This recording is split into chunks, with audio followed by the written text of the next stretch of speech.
Bom dia a todos, que a graça e a paz do nosso Senhor Jesus Cristo esteja agindo poderosamente na vida de cada um de vocês alunos aqui do Instituto Charles Ruffman e também de todos vocês que estão nos acompanhando nesse estudo da carta de Paulo ao povo de Éfeso. Que Deus esteja trabalhando ricamente em seus corações e espero que a palavra esteja fazendo uma diferença na vida de cada um de vocês. Então, hoje, se Deus assim permitir, nós vamos fechar, esse estudo da carta de Paulo a Éfeso.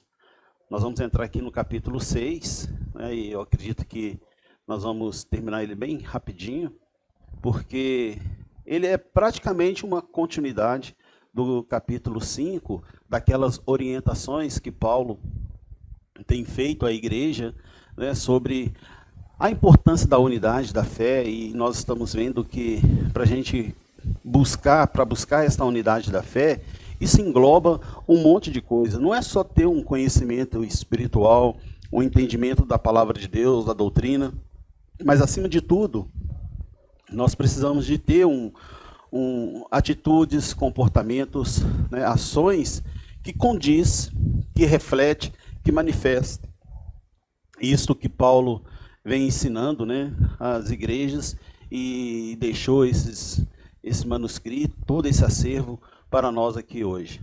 Mas antes de tudo, vamos orar e pedir ao Senhor a sua permissão para que a gente possa vislumbrar essas grandezas por meio da ação plena do Espírito Santo em nossas vidas. Querido Pai, em nome de Jesus Cristo, nós falamos com o Senhor nesta manhã e te agradecemos, porque até aqui o Senhor tem cuidado de nós, até aqui o Senhor tem nos sustentado, até aqui o Senhor tem suprido as nossas necessidades físicas, emocionais e as necessidades espirituais.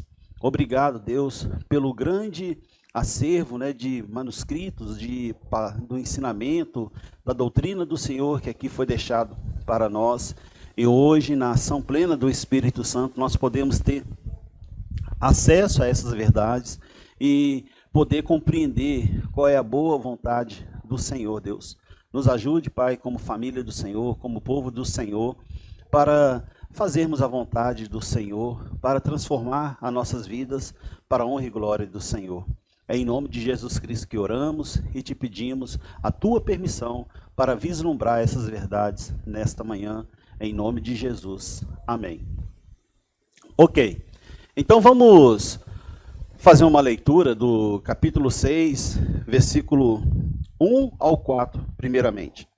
Assim diz a palavra de Deus, Efésios, capítulo 6, versículo de 1 ao 4.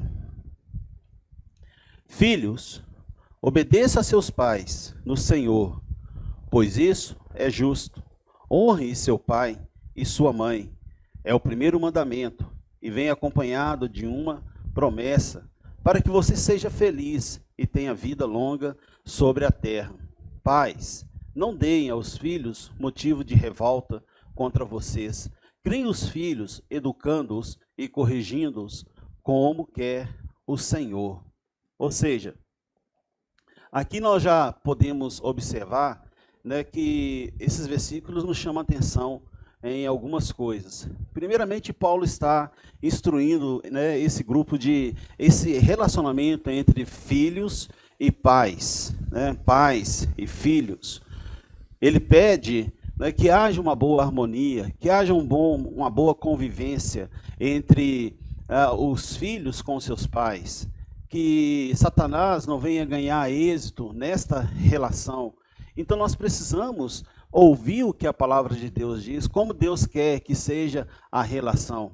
Acima de tudo, precisa de haver o respeito entre filhos e pais com filhos. Muitas vezes, talvez alguns pais podem pensar que eles não devem respeito aos filhos, devem sim, porque a confiança, a admiração, o amor, o afeto, isso tudo é conquistado. E para mim conquistar o respeito do meu filho, eu tenho que dar o respeito, ok? E isso é tão importante porque nós estamos aqui falando sobre um assunto que envolve a igreja. E a igreja começa dentro da nossa casa. Aqui é o cumprimento, a relação, o convívio com os irmãos aqui é o cumprimento. Mas a igreja, ela começa ali, dentro da sua casa, os pais com seus filhos, filhos com seus pais, com mãe, aquela convivência, aquela relação, como que é o dia a dia de vocês, como que são a organização de vocês, se há uma disciplina, se há o respeito, se há a obediência. Porque se essas coisas não forem vivas dentro dos lares cristãos, quando as famílias se unirem, né, num determinado lugar, que nem nós estamos aqui reunidos nesse prédio aqui, do bairro Alterosa. E aqui, são várias famílias representadas. Mas cada família precisa de trazer, né, da sua casa, ela vai manifestar aqui como que eles são dentro de casa, como que eles convivem dentro de casa. E se não há uma organização, vai haver dificuldade de ser organizado aqui. Se não há obediência, vai haver dificuldade de manifestar obediência às normas, às regras, né, dentro do meio da comunidade. Ok? E isso era um dos problemas que a igreja em Éfeso estava passando. E Paulo, então, na unção do Espírito Santo, relata e escreve sobre isso. E nos chama atenção esses versículos, porque a gente pode observar, irmãos, que há uma diferença entre obedecer e honrar. Obedecer é agir de acordo com as instruções recebidas. Ok? Você vai agir de acordo com as instruções que você recebe. Então você vai obedecer aquelas instruções. Você vai andar segundo aquelas instruções. Tá certo? Você vai obedecer aquela voz. Honrar já é respeitar e amar. Isso nos chama atenção. Ok? E uma outra coisa que é importante também, eu quero compartilhar com vocês, é que os filhos não devem desobedecer a Deus para obedecer seus pais. Os filhos não devem desobedecer a Deus para obedecer seus pais. Não requer que os filhos adultos obedeçam a pais tiranos. Nós que somos pais, nós temos uma grande responsabilidade.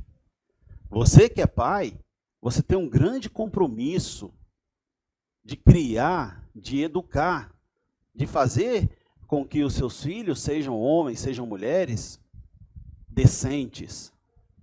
Mas se eu, como pai, eu tenho uma vida totalmente irregular, eu tenho uma vida totalmente de desobediência a Deus, se eu mesmo não obedeço aos princípios de Deus, se eu sou um pai que não amo, que não promovo a alegria, que não promovo a segurança, que não promovo o sustento, que eu sou violento, eu maltrato meus filhos, não converso com eles, não procuro interagir com eles, não procuro envolver na vida deles, não me interesso quando ele chega da escola, eu não pergunto como que foi o seu dia na escola, o que ele aprendeu, se eu não me envolvo na vida dele, no mundo dele, como que eu vou poder exigir obediência do meu filho? Porque isso é conquistado. Quando Paulo fala, filhos, obedeçam aos seus pais, mas são pais que conquistam esta obediência. São pais que envolvem com seus filhos. É dessa forma. Então os filhos não devem desobedecer a Deus para obedecer pais que não envolvem com suas vidas, que não amam eles, que não conquistam eles, que não andam com eles, que não caminham com eles, que maltratam, que são violentos, que castigam, que punem por nada, que não demonstram amor. Os filhos são obrigados a obedecer enquanto estiverem sob os cuidados dos pais. Vejam bem, isso é importante também. Tá? Quando você cria um filho, quando você educa um filho, você prepara um filho para a vida, para o mundo. Porque a vida é essa, irmãos. Você vai criar os seus filhos, eles não vão ficar eternamente, né, debaixo dos seus cuidados. Ele vai também criar sua família, gerar uma família. Ele vai sair da tua casa, mas que ele saia preparado. Que é uma responsabilidade dos pais. Então, obedecer, enquanto ele estiver ali debaixo dos seus cuidados, ele é obrigado a obedecer às suas ordenâncias, o que você determina. Eu vou citar um exemplo, que hoje eu tenho um filho, ele vai fazer 29 anos. Ele é casado, ele tem sua esposa e tem a sua filha, minha netinha. Hoje o Guilherme tem os seus compromissos, as suas responsabilidades, as suas obrigações como chefe de família, como marido, como pai, como um profissional, tem o seu trabalho, ele tem as suas obrigações. E hoje eu continuo sendo o pai dele. Mas vamos supor que eu estou na minha casa e eu ligo para ele e falo: Guilherme, vem aqui que eu preciso de você para resolver um problema aqui para mim agora. Só que ele está na casa dele com a sua esposa, resolvendo situações com a sua esposa, preparando alguma coisa na sua casa. Você acha que ele é obrigado a obedecer essa minha determinação, essa minha ordem? Lógico que não. Ele vai falar assim: pai, agora eu não posso porque eu estou resolvendo um problema aqui com a minha esposa. E, em primeiro lugar, é a família dele. Então é nesse sentido, tá, irmãos? Quando eu falo que filhos, depois que saem, né, não são obrigados mais a obedecer, nesse sentido. Por quê? Porque a responsabilidade de honrá-los é vitalícia. Por isso que há a diferença entre obedecer e honrar. Obedecer, ela chega a um ponto que ele não vai obedecer mais, não precisa de ficar debaixo dessa obediência mais. Mas honrar, pai, isso é vitalício, isso é mandamento. Mas eu sei que muitos filhos têm dificuldades por tudo aquilo que eu coloquei aqui. Porque nós, como pais, nós devemos conquistar isso também dos filhos. Nós devemos ensinar os filhos a amar os seus pais, a honrar os seus pais. Mesmo depois de velhos, mesmo depois de crescidos, mesmo depois de conquistar a sua família, mesmo depois de ter o seu próprio lar, ele aprendeu a honrar e a respeitar os seus pais. Só vamos ler uma passagem rapidinho, em Provérbios, capítulo 23. Olha bem o que diz a palavra de Deus. Provérbios,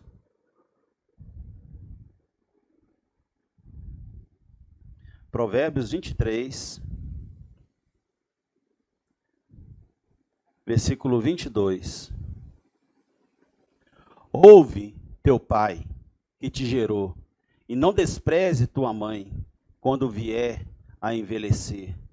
Também, Deuteronômio capítulo 27, versículo 16. Maldito aquele que desprezar o seu pai ou a sua mãe, e todo o povo dirá amém. Volte lá em Provérbios. Vamos voltar em Provérbios, capítulo 28, versículo 24. O que rouba a seu próprio pai ou a sua mãe e diz, não é transgressão, companheiro é do homem destruidor. Então, tá vendo, irmãos? A própria palavra de Deus, ela nos dá bases, fundamentos, para que a gente entenda que o honrar o pai é algo, honrá-lo é vitalício. O filho que deixa de honrar seu pai, ele vai ter que prestar contas com Deus. Mas é o que eu estou dizendo. Nessa criação, nesse relacionamento entre pais e filhos, nós precisamos de conquistar tudo isso. Por mais que seja mandamento, e os filhos precisam de ouvir, né, a vontade de Deus, mas quando um pai, ele promove trauma, destruição emocional, destruição física na vida do seu filho, no decorrer daquele tempo de convivência, lá no futuro, lá na frente, quando esse filho cresce, quando esse filho se torna independente, ele vai ter que ser trabalhado, o coração dele, porque o coração está carregado de mágoas, de amargura, de ressentimento, de traumas, e dificilmente esse filho vai conseguir honrar, respeitar o seu pai. Então é tudo um processo, tá, irmãos? Não é assim, você tem que me honrar e ele tem que honrar. Ele tem consciência, mas ele nunca foi ensinado para fazer isso. Nunca foi preparado para fazer isso. O que ele recebeu foi só desamor. O que ele recebeu foi só ingratidão. O que ele recebeu foi só violência física, emocional, espiritual. Ele não ouvia do seu pai nenhum ensinamento para que ele pudesse alimentar dentro dele todo esse desejo de respeitar, de amar, de honrar o seu pai para o resto da vida. Eu sempre gosto de fazer uma pergunta para mim, e isso me leva a refletir constantemente.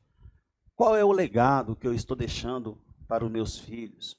E eu pergunto para vocês, qual é o legado que vocês estão deixando para os seus filhos? Ou vocês que pensam em casar, constituir família, qual é o legado que você pensa vai deixar para os seus filhos? Claro que a gente preocupa com o futuro profissional, futuro material, financeiro dos filhos. É bom, é importante, sim. Mas acima de tudo, irmãos, que vocês pensem em deixar um legado de quê? De amor. Que o seu filho possa testemunhar que, olha, meu pai, eu o amei. Eu pude amar o meu pai. Ele me ensinou a amá-lo. E hoje eu passo esse amor para os meus filhos, para a minha família.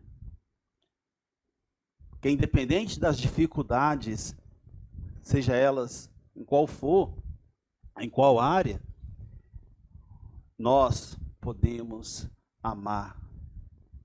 Nós podemos desenvolver esse amor, essa unidade, esse companheirismo. E é isso que Paulo pede aos irmãos. Trabalhe esse amor. As famílias, trabalhem esse amor entre vocês, para que a unidade da fé seja perfeita no nosso meio. Tá ok? Se a nossa fé no Senhor Jesus Cristo for real, ela será geralmente demonstrada em casa. Olha como que é importante a minha relação com Cristo, a minha obediência em Cristo, e movido pela fé. Eu busco uma relação, eu busco um envolvimento, eu busco uma obediência, eu busco um aprendizado pela fé em Cristo, por acreditar no poder da palavra de Deus. Palavra essa que eu creio que é poderosa para transformar, para mudar, para penetrar nas almas, para transformar as mentes das pessoas, para melhor. Então, se eu tenho um relacionamento sincero e verdadeiro, movido pela fé em Cristo Jesus, geralmente isso vai ser demonstrado em casa, no meu relacionamento com aqueles que me conhecem melhor. Filhos e pais têm responsabilidade uns para com os outros, um para com o outro, né? É uma via de mão dupla. Filhos e pais, ambos têm responsabilidades, para que a gente consiga manifestar a vontade do Senhor, quando ele fala que pais honrem seus filhos, filhos honrem seus pais, pais ame, não irai vossos filhos, que nós vamos ver um pouco mais para frente aqui. Então, uma responsabilidade, tem responsabilidade um para com o outro. Os filhos devem honrar os pais, mesmo que sejam injustos ou excessivamente exigentes. não estou falando de ser tirano. Os filhos têm direito de pensar. Às vezes os filhos podem achar que os seus pais são excessivos demais, exigentes demais. E aí, meu irmão, se você pensa, se você acha que é isso, se você tem um bom relacionamento com seu pai, abre um feedback com ele, conversa com ele, mostra para ele. Se você tem uma confiança no seu pai, uma abertura legal com seu pai, fala com ele que você está sentindo que ele está sendo um pouco injusto. E de um lado, irmão, de repente, às vezes os pais, eles podem não estar percebendo o quanto que os filhos são amáveis, o quanto que os filhos são obedientes, o quanto que os filhos cooperam, o quanto que os filhos ajudam, o quanto que os filhos se esforçam. E muitas vezes os pais não percebem, não veem isso, então os filhos ficam tristes. E é importante nós enxergarmos o potencial dos seus filhos, principalmente no comportamento dentro de casa, nas atitudes, no relacionamento, na forma de obedecer, na forma de viver. Isso é importante. Tá ok? Por quê? Porque ele tem um compromisso de honrar os seus pais. E os pais devem cuidar do filho afetuosamente.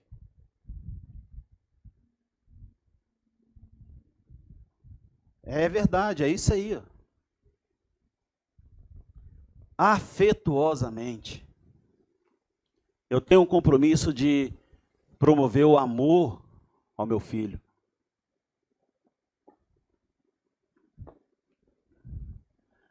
Esse é o compromisso dos pais.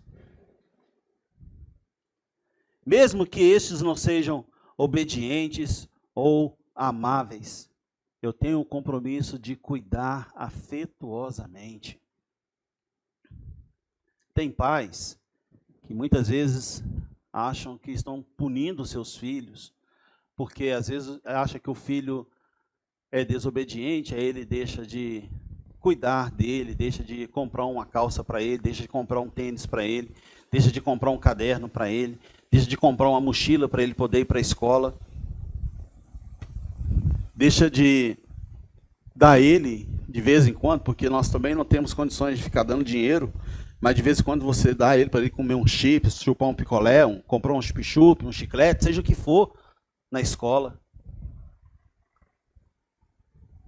Tem pais que só gostam de criticar as ações de seus filhos. Tem pais que não enxergam, né, o lado positivo dos seus filhos. Tem pais que só vê o lado negativo, só os erros, só os defeitos dos seus filhos. Tem pais que não conseguem elogiar e demonstrar gratidão quando chega em casa e vê que o seu filho ou sua filha chegou ali, passou uma vassoura em casa, passou um pano em casa, preparou uma jantinha, que seja um arroz, um feijão e um tomate picado, e deixar 2 ovos em cima da mesa e falar assim: pai, está aqui para o senhor fritar, preparei uma jantinha para o senhor. Tem pais que não têm amor e não conseguem demonstrar gratidão pelo esforço, pelo sacrifício, pela dedicação do seu filho ali. Isso tudo, irmãos, envolve nesse compromisso que nós temos de sermos famílias para a honra e glória do Senhor. Então os filhos precisam de entender, de saber das suas responsabilidades, e os pais também.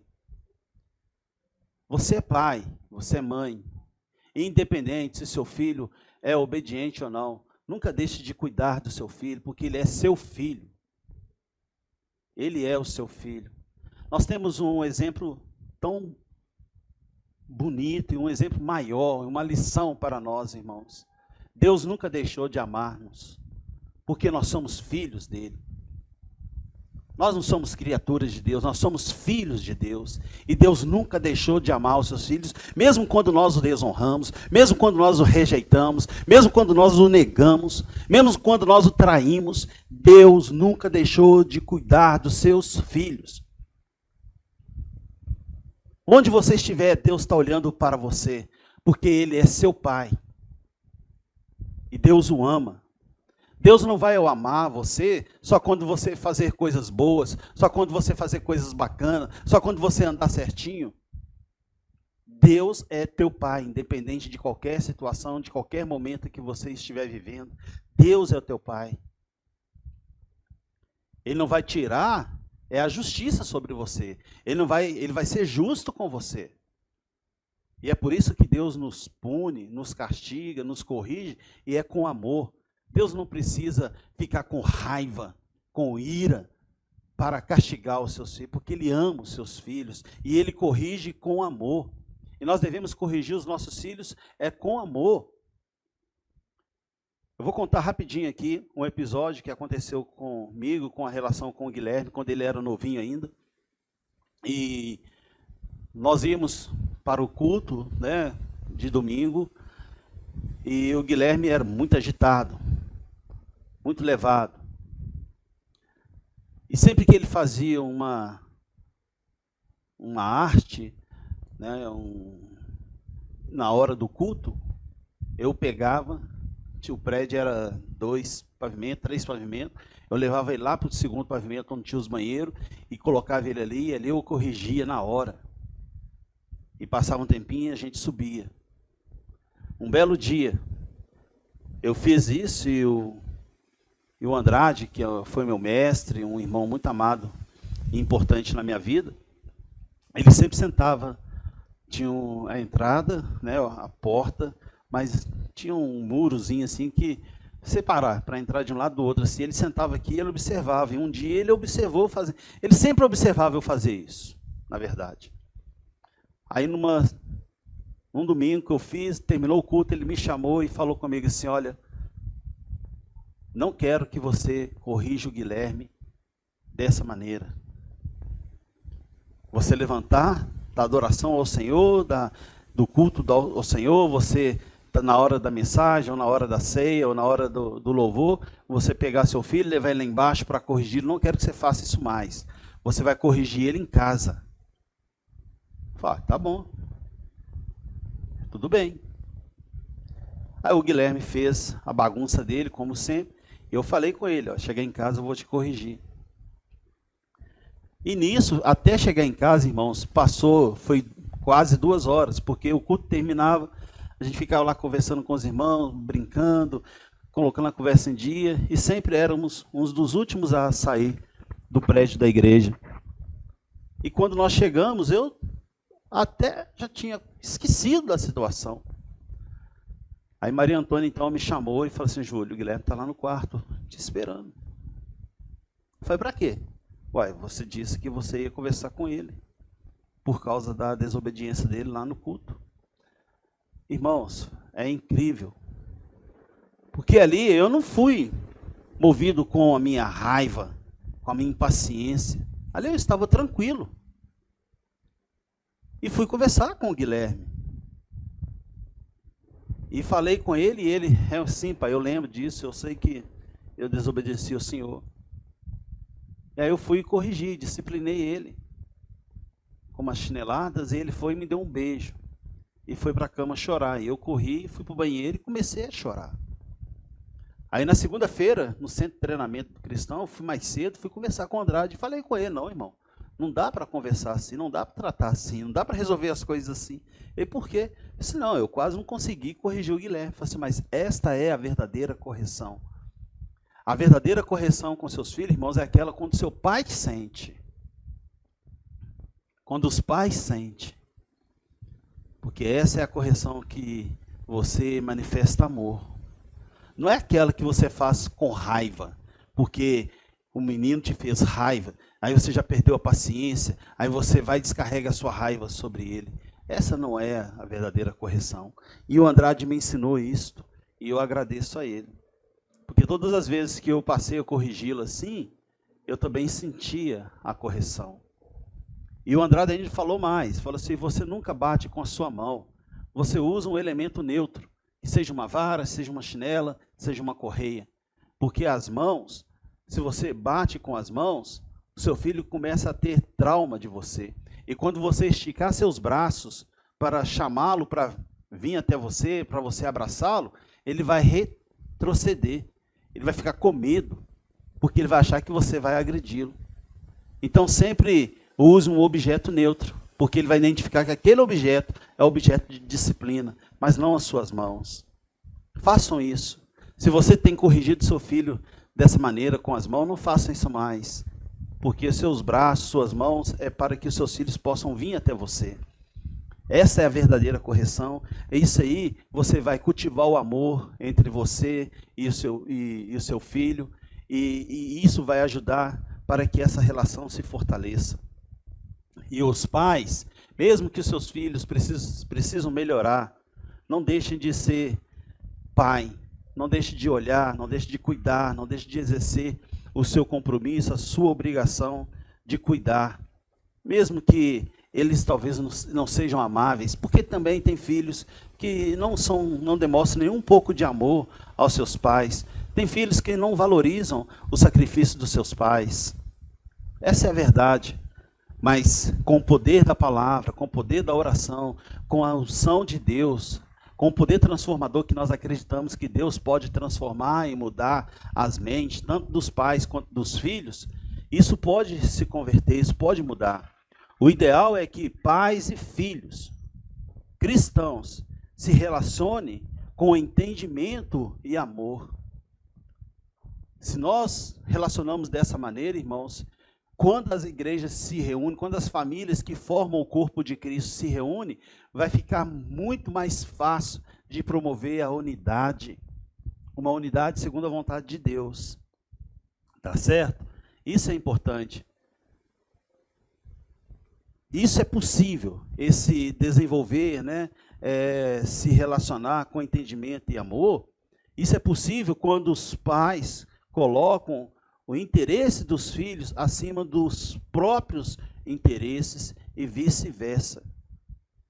Façam isso. Passe a colocar seu filho como uma prioridade para você. Tem pais que trabalham o dia todo e quando chegam mal olham para os seus filhos. Mal conversam com seus filhos, mal dão um abraço nos seus filhos, mal perguntam como que foi o dia dele. Priorize a sua família, priorize os seus filhos. E vice-versa, que os filhos também submetem aos seus pais, uns aos outros, tá ok?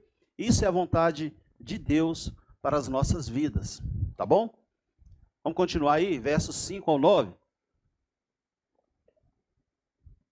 Assim diz,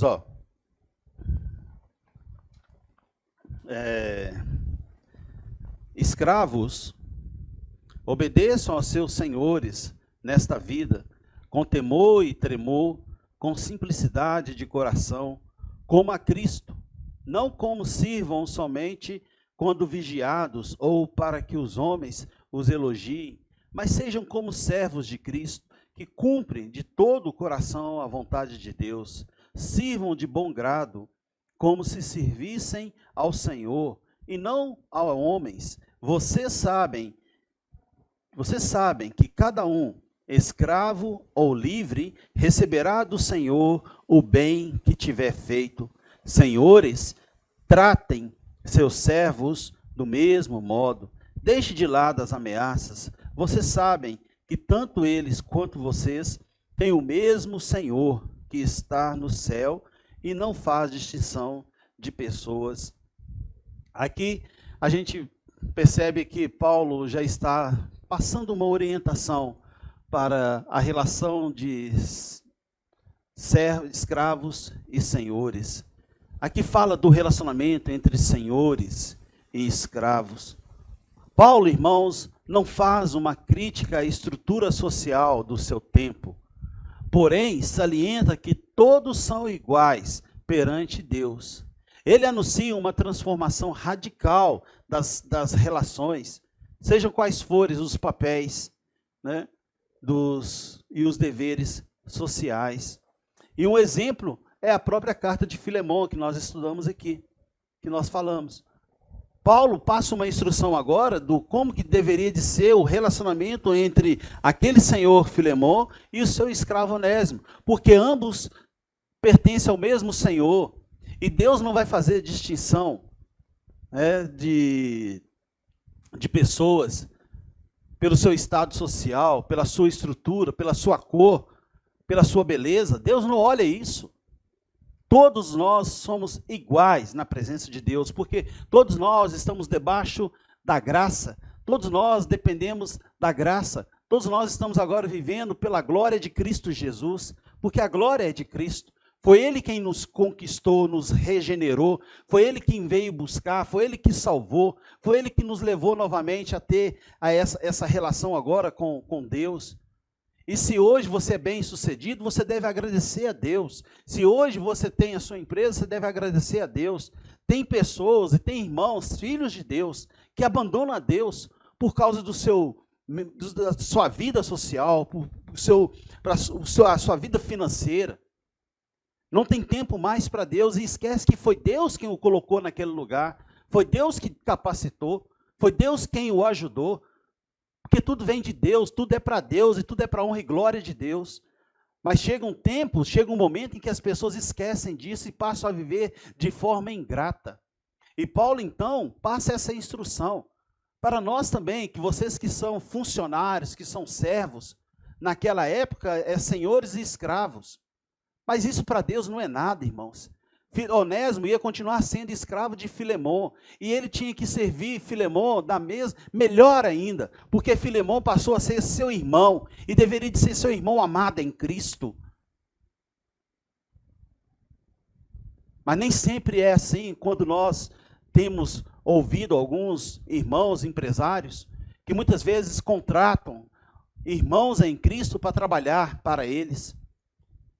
E muitas vezes o depoimento desses irmãos é triste, porque eles se arrependem profundamente de ter contratado, de ter ajudado, de ter colocado, achando que aquilo ia trazer um benefício enorme para ele em todos os sentidos, mas só trouxe muitas vezes tristeza, aborrecimento, problema, mau testemunho. Então Paulo mostra que servos e escravos devem ter um bom relacionamento, tornando, irmãos, a dizer, muitas vezes pessoas acham que a igreja é só vir aqui no domingo, nós louvar o Senhor, adorar o Senhor, e o culto acaba, você fica 10, 20 minutos conversando com os irmãos e vai embora e acabou. Agora só no próximo domingo, e não é. Muitas vezes, se nós somos assim, é porque esse é o nosso reflexo, essa vida de correria. Você não tem tempo para conversar, não tem tempo para respirar, não tem tempo para dar uma relaxada, não tem tempo para ter uma comunhão. Durante a semana você não recebe ninguém, você não conversa com ninguém. Então, no domingo também vai ser assim, porque o domingo não é diferente. É diferente para aqueles que vivem o dia a dia do cristianismo, que vivem o dia a dia no relacionamento com Cristo, que agradece a Cristo todos os dias. Todo dia que abre os seus olhos, ele agradece ao Senhor, agradece pela vida, pela salvação, pela esperança, pela fé, pela certeza de que o ciclo dele encerrando aqui, mas ele está na eternidade, graças a Jesus Cristo, que derramou o seu sangue precioso por nós.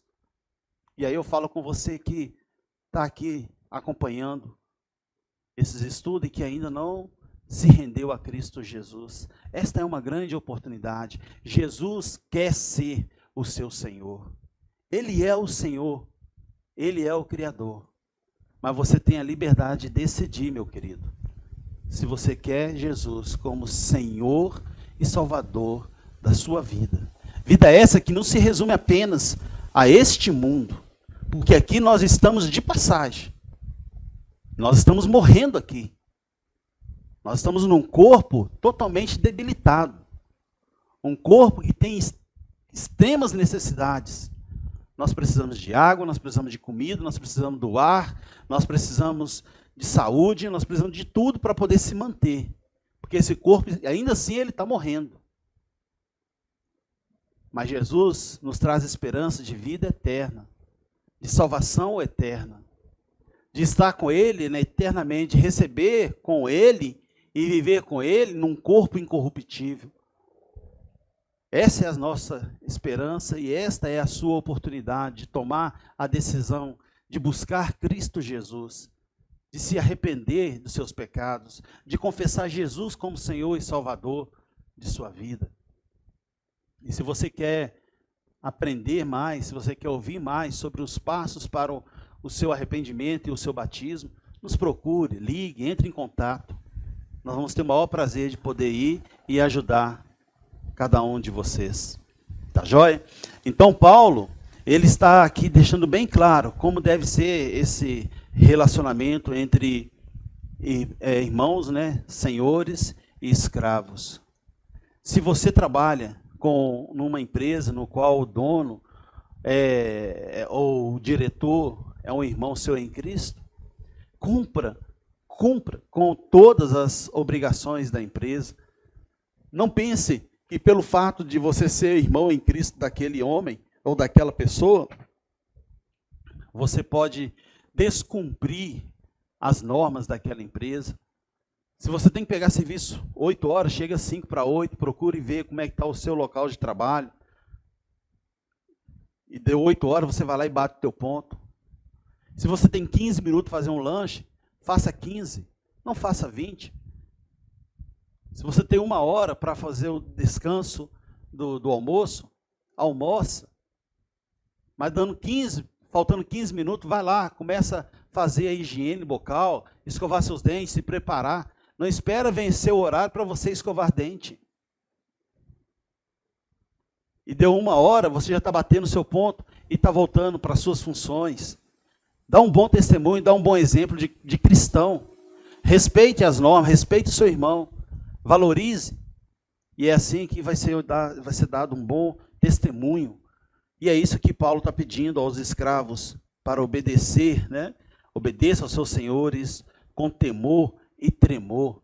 Temor a Deus. Temor a Deus. Tá ok? Não sirvam somente quando vigiados. Tem irmãos que quando o patrão está perto, ele faz o serviço perfeito, maravilhoso. Mas depois que o patrão sai, ele dá um mau testemunho, ele sai do seu local de trabalho, ele deixa de fazer, deixa de produzir. Onde que eu trabalho? Hoje eu sempre trabalhei como segurança, mas hoje eu estou trabalhando como porteiro num condomínio. O síndico resolveu colocar uma câmera dentro da guarita na qual nós trabalhamos. Eu falei com ele assim, olha, Luan, isso aqui não faz diferença nenhuma para mim.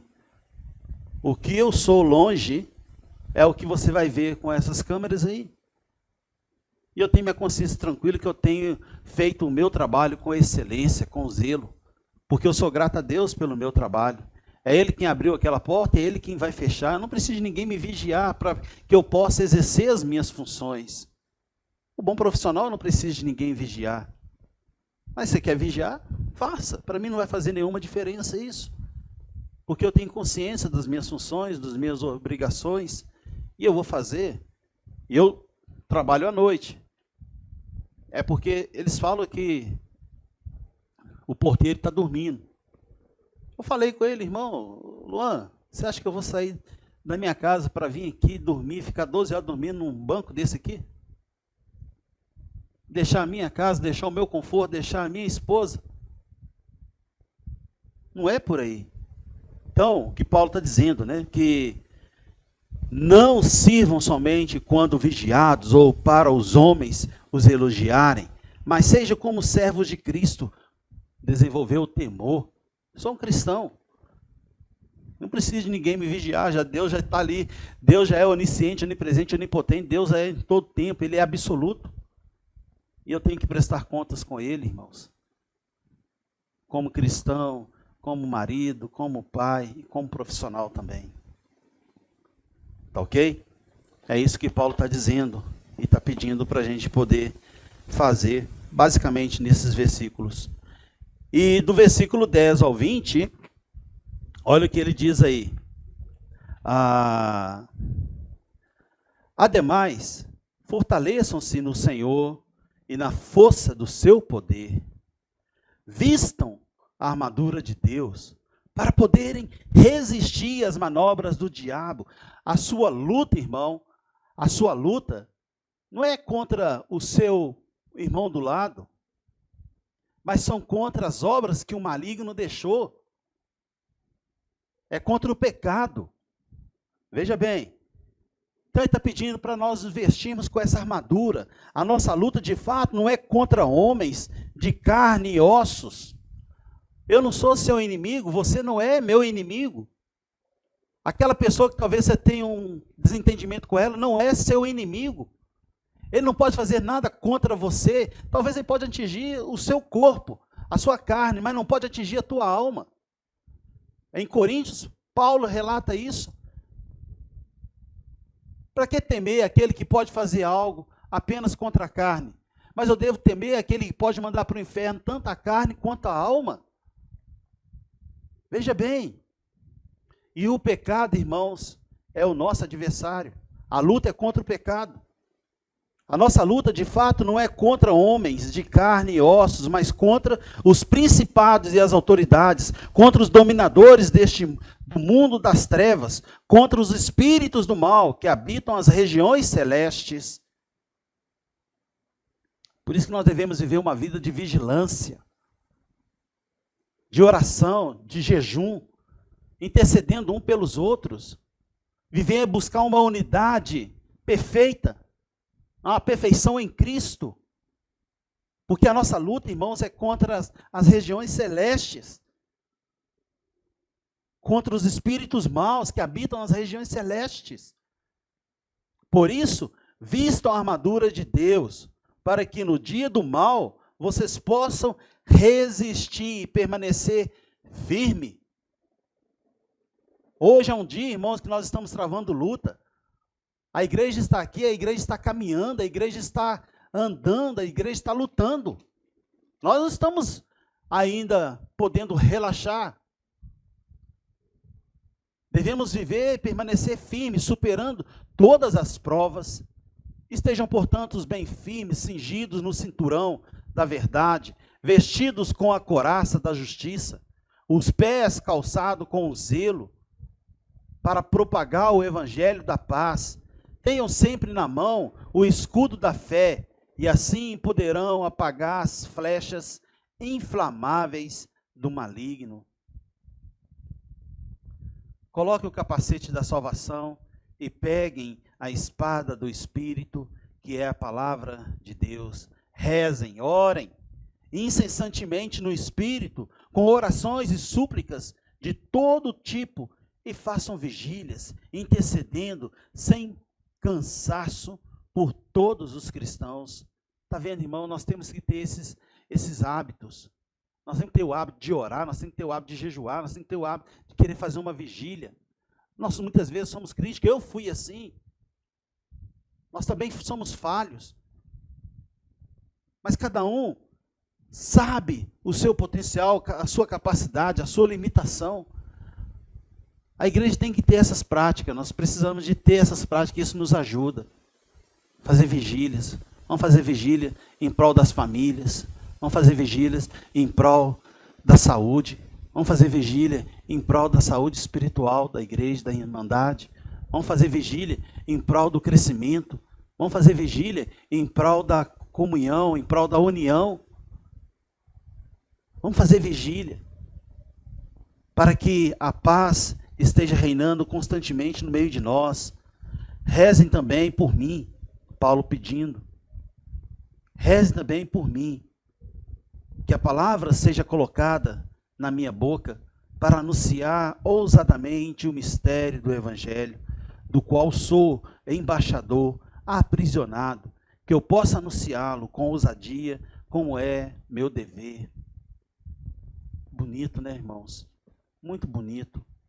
A vida cristã é luta contínua contra o mal, e as armas para o combater são verdade, justiça, testemunho do Evangelho, fé, palavra de Deus. A vida cristã é uma luta contínua. E contra o mal, e as armas para o combate são verdade, justiça, testemunho do Evangelho, fé, palavra de Deus. Veja bem, irmãos. É isso que nós devemos adquirir, buscar essa verdade, viver na justiça, dar o bom testemunho, desenvolver a nossa fé, crescer, aumentar a nossa fé e interagir com a palavra do Senhor. Paulo continua dizendo, né, a partir do versículo 21, ele faz aqui as saudações finais, né? Desejo que também vocês fiquem sabendo qual é a minha situação e o que estou fazendo. Tíquico, o irmão querido e fiel ministro no Senhor, dará todas as notícias, porque Tíquico estava indo lá encontrar com ele e ia levar boas novas. Tá ok? Eu o envio para que vocês fiquem sabendo notícias nossas e sejam confortados. É interessante, Paulo estava preso, estava limitado, não podia sair daquela prisão, mas ele vai levar encorajamento, mesmo aqui limitado, mesmo onde eu estou, eu tenho sido usado por Deus, eu tenho falado, eu tenho propagado o Evangelho, eu tenho conseguido enviar mensagens para as pessoas, eu tenho conseguido encorajar as pessoas, porque esse é meu dever, esse é meu papel, eu fui chamado para isso. Para que Deus te chamou, meu irmão? Lembra que nós falamos aqui que cada um tem um dom, cada um tem um talento e você precisa descobrir.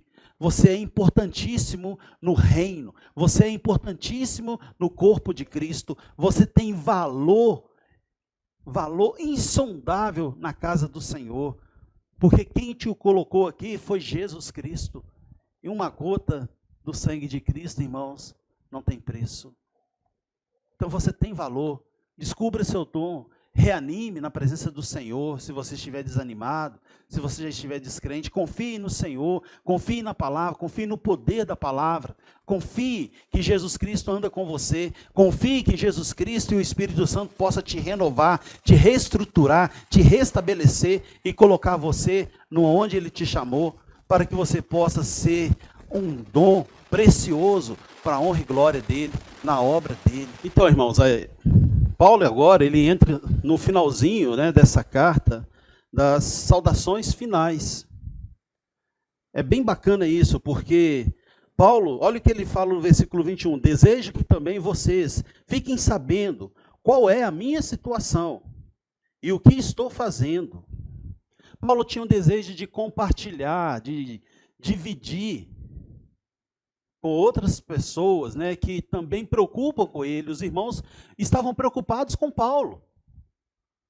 Então Paulo vai compartilhar qual que era a situação dele ali na prisão. Ele fala assim, ó, Tíquico, o irmão querido e fiel ministro no Senhor, dará todas as notícias. Ó, irmão querido e fiel ministro no Senhor. Por que Paulo chama Tíquico de irmão querido? Porque havia um relacionamento afetivo entre os dois, um relacionamento de pai para filho. Está vendo como que a própria palavra nos dá exemplo de como deve ser o relacionamento? Para Paulo falar e chamar Tíquico de irmão querido, tinha que viver isso. E eles viviam essa boa relação, esse relacionamento de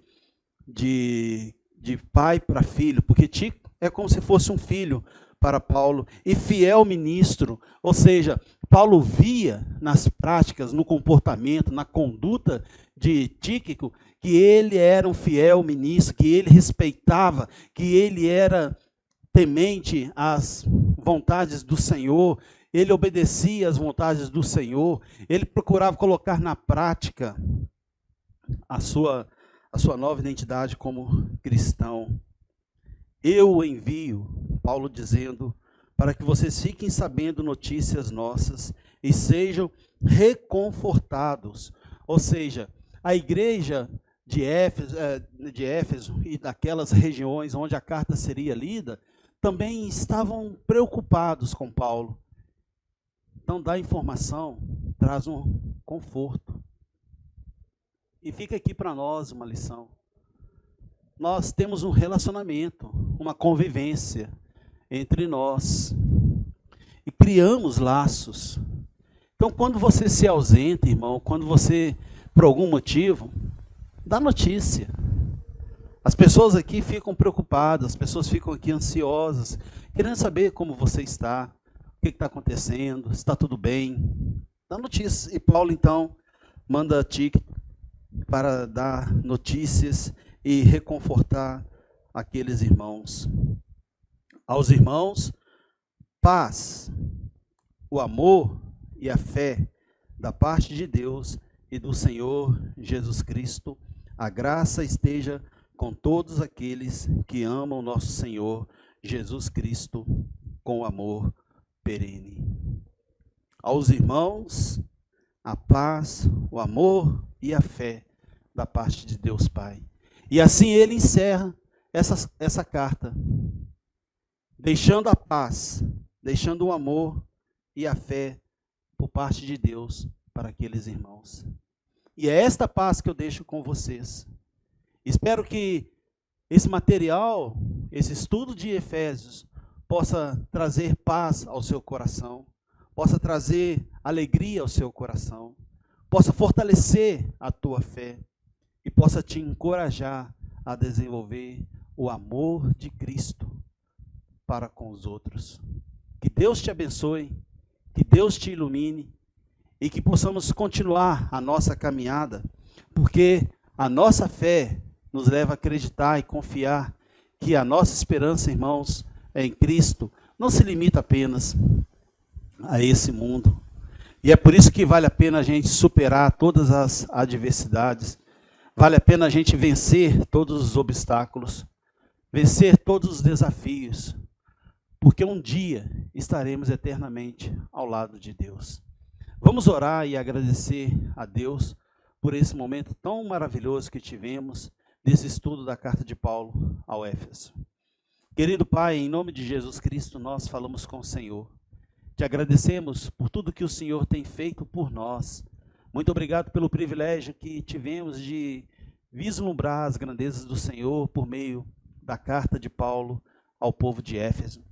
Pedimos que o Senhor nos instrua, que o Senhor Espírito Santo esteja nos conduzindo, que o Senhor esteja trabalhando em nossos corações, que o Senhor esteja, Pai, abençoando e fortalecendo a vida de cada um, que o Senhor esteja trabalhando no coração daqueles que ainda não se converteram, que não se renderam a Cristo, aqueles que aí estão no nosso meio, ouvindo a palavra do Senhor, que eles possam ser tocados e que eles possam tomar uma decisão de conhecer o Evangelho da salvação, de olhar para Jesus Cristo e ver Jesus como Senhor e Salvador das suas vidas.